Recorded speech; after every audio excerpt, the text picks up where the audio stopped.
This is the fourth and final installment in a four-part lecture on schooling, psychometric testing and eugenics, drawing from the book Benign Violence, Education in and Beyond the Age of Reason. In the previous part, I explored how, as intelligence testing developed, it moved towards the discovery of norms within populations rather than, as it was originally based, the explicit and direct use of norms found within institutional settings. Of course, the discovery of norms still reflects how institutions have generated them. These norms are not natural norms, but are institutionally, historically, and socially constructed. But this shift is nonetheless important when it comes to understanding the operation of power and government. This was a key development in biopolitical science. There is a shift here from normation, or the use of preset norms or ideas to govern, towards normalization, which is the use of so-called discovered norms or norms generated by statistical algorithms to govern populations. We have a shift here from the prescription of norms to the discovery of normative traits latent within a population. Biopower, which is a logic of government, is based on the idea that norms of population traits can be measured in a non-biased manner and can be used to generate norms of conduct. A proper, technically respectable diagnosis is deemed necessary so as to make the biopolitical remedy appear legitimate.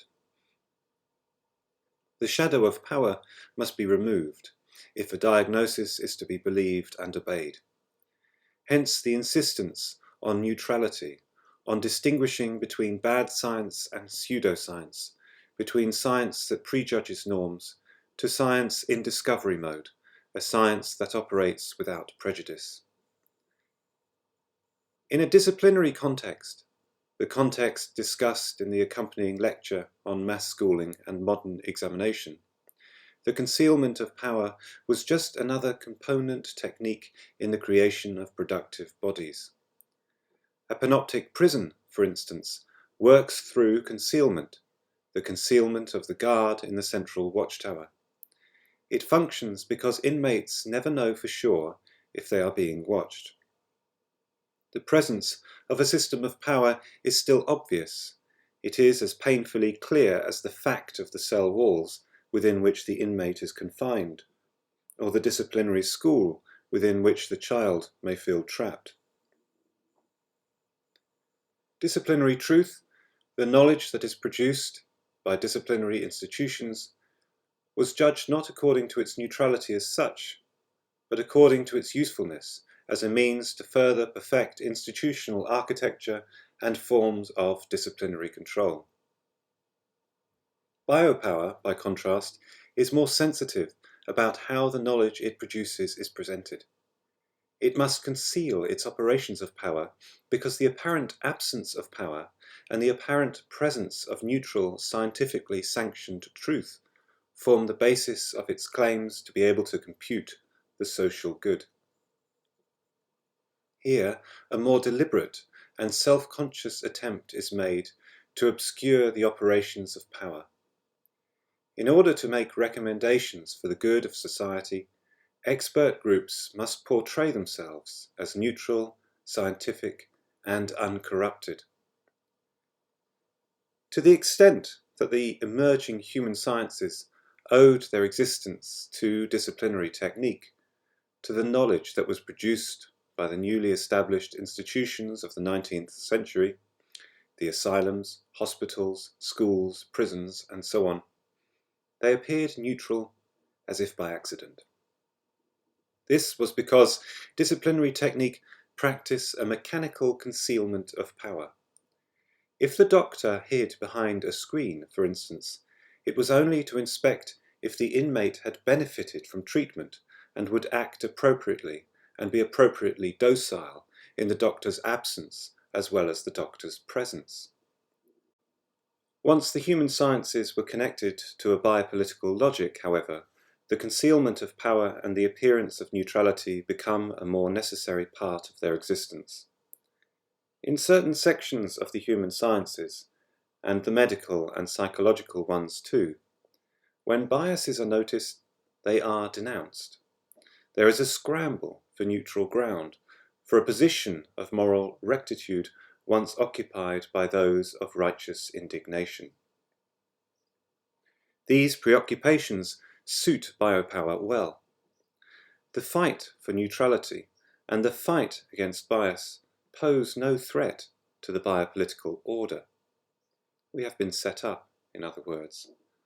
Our assigned task in a biopolitical regime is to be enraged by that which is unfair, to fight again and again over abuses of power and abuses of knowledge, rather than the system which produces them.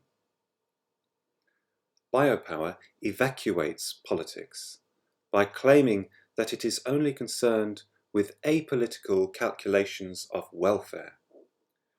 Norms are founded, sciences are justified by the extent to which they can or appear to do good in the world by helping us to understand how populations function, how lives are lived, so that those lives may be improved, or, increasingly, so that individuals and communities may be given the tools to improve themselves.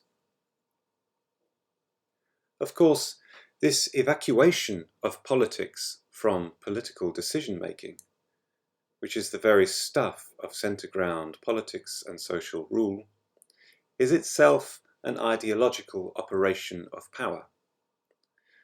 Normalization, involving the discovery of population-specific traits, was a core strategy in the development of this conception of government, this idea that politicians and experts might be able to commit themselves neutrally and without bias to improving human lives, or at least that this is what they should strive for, and this is the aim that they should be measured against.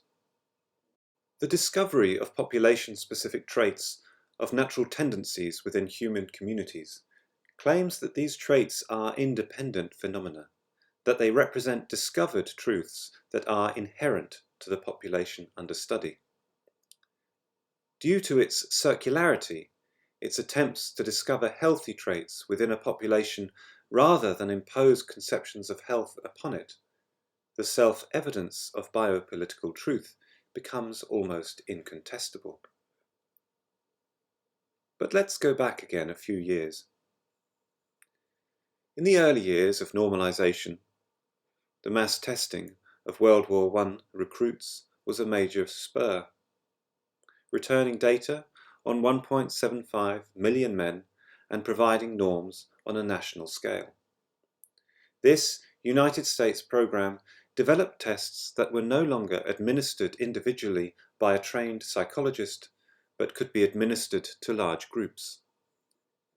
These tests were designed for positive as well as negative selection, broadening an earlier focus on the subnormal. Recruits were graded for army purposes from high officer types through good private types to those deemed unfit for service.